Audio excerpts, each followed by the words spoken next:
Assalamualaikum warahmatullahi wabarakatuh. Saya Ana Fatmawati dengan NIM 212141019. Tugas ini untuk memenuhi ujian tengah semester mata kuliah Tafsir Ayat Ekonomi dengan dosen pengampu Bapak Ahmadi Faturrahman. Yang pertama yaitu Quran Surah Ghafir ayat 17. A'udzu billahi minasyaitonir rajim. Bismillahirrahmanirrahim. Al-yawma tujza kullu nafsin bima kasabat. La dzulmal yaum innallaha sari'ul hisab. Yang artinya, pada hari ini setiap jiwa diberi balasan sesuai dengan apa yang telah dikerjakannya. Tidak ada yang dirugikan pada hari ini. Sungguh Allah sangat cepat perhitungannya. Dalam ayat ini, isi kandungannya yaitu menegaskan bahwa Allah telah memperingatkan manusia tentang hari pertemuan yang pada hari itu semua tampak dengan jelas tanpa kemampuan menutup apa yang dirahasiakan.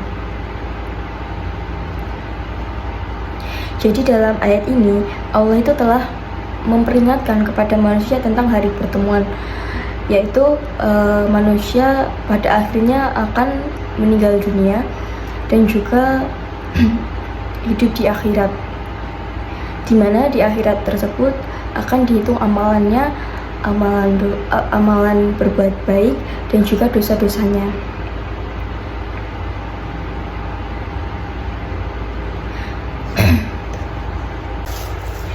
Kemudian surah Al-Qasas ayat 77. Bismillahirrahmanirrahim. Wabta' fima atakallahu uddara lukhira wala tansa nasibaka minat dunya wa ahsin kama ahsanallahu ilaik wala tabghil fasada fil ardi innallaha la yuhibbul mufsidin. Yang artinya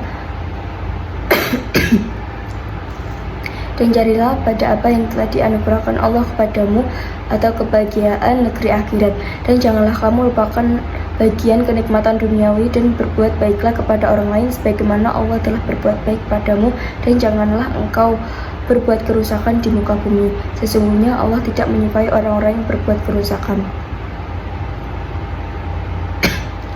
Dalam ayat ini Allah memerintahkan manusia bekerja dan berusaha untuk kepentingan urusan duniawi dan ukhrawi secara seimbang. Tidak boleh orang mengejar dunianya saja dan melupakan akhiratnya. Begitu juga sebaliknya, keduanya hendak berjalan dan diperhatikan secara seimbang. Jadi dalam surah ini Allah itu memerintahkan hambanya untuk bekerja keras dan juga tidak memikirkan dunianya saja tetapi juga akhiratnya. Jadi untuk memikirkan kehidupan duniawi dan akhirat itu berjalan secara seimbang. Kemudian surah An-Nisa ayat 9. Bismillahirrahmanirrahim. وَلْيَخْشَى الَّذِينَ لَوْ تَرَكُوا مِنْ خَلْفِهِمْ ذُرِّيَّةً ضِعَافًا خَافُوا عَلَيْهِمْ فَلْيَتَّقُوا اللَّهَ وَلْيَقُولُوا قَوْلًا سَدِيدًا. Yang artinya, dan hendaklah takut kepada Allah orang-orang yang seandainya meninggalkan di belakang mereka anak-anak yang lemah yang mereka khawatir terhadap kesejahteraan mereka. Oleh sebab itu, hendaklah mereka bertakwa kepada Allah dan hendaklah mereka mengucap perkataan yang benar. Dalam surah ini, isi kandungannya yaitu Takutlah orang-orang yang seandainya meninggal dan meninggalkan di belakang mereka anak-anak yang masih kecil atau lemah, yang mereka takutkan mengalami kezaliman atau tak terurus.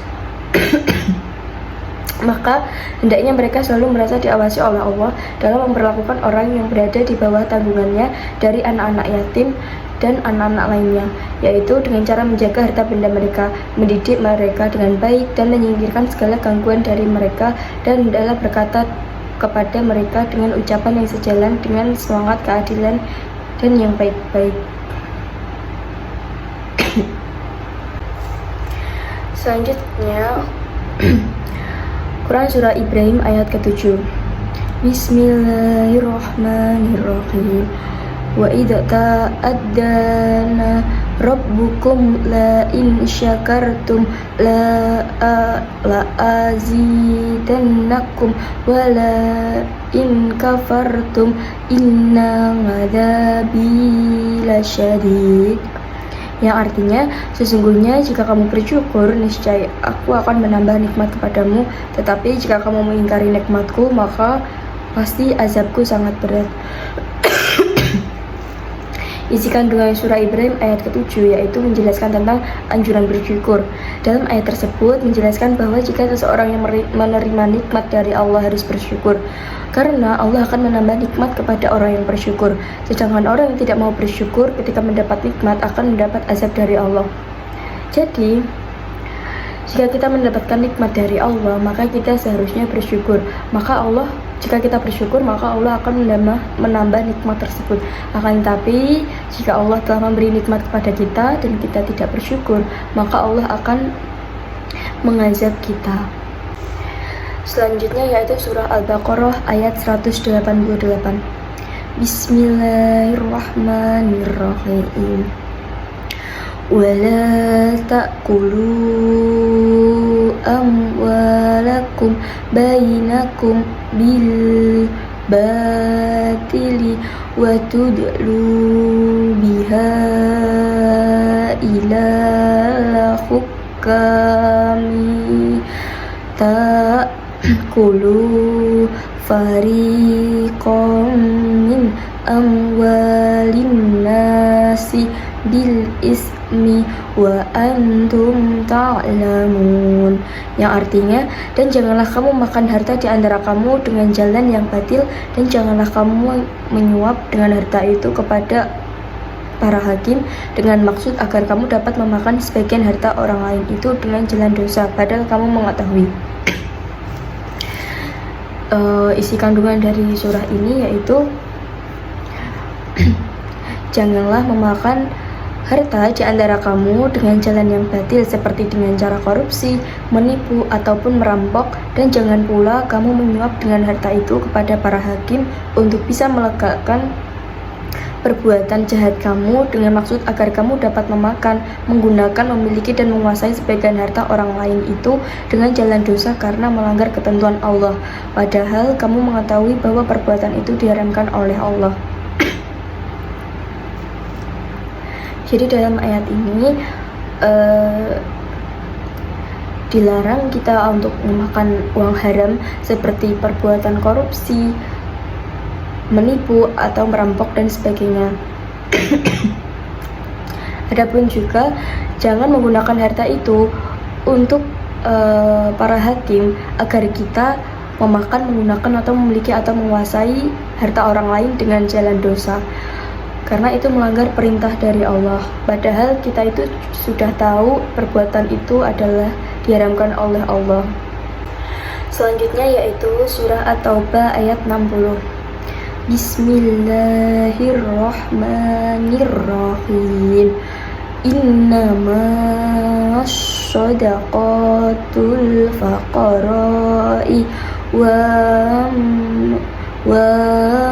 musakini wa amilina 'alaiha wa mu'allafati qulubuhum wa fir riqabi wal gharimina wa fi sabilillahi wabnis sabili faridatan minallah wallahu alimun hakim.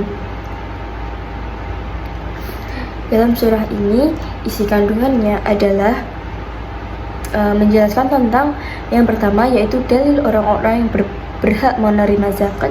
Yang kedua yaitu orang yang berhak menerima zakat adalah orang-orang fakir, orang-orang miskin, pengurus-pengurus zakat, para mu'alaf, dan yang dibujuk hatinya untuk memerdekakan budak. Terus kemudian adalah orang-orang yang berhutang untuk di jalan Allah dan untuk mereka yang sedang dalam perjalanan. Kemudian yang ketiga adalah dalil bahwa Allah Maha mengetahui. Kemudian yang keempat adalah dalil bahwa Allah Maha bijaksana.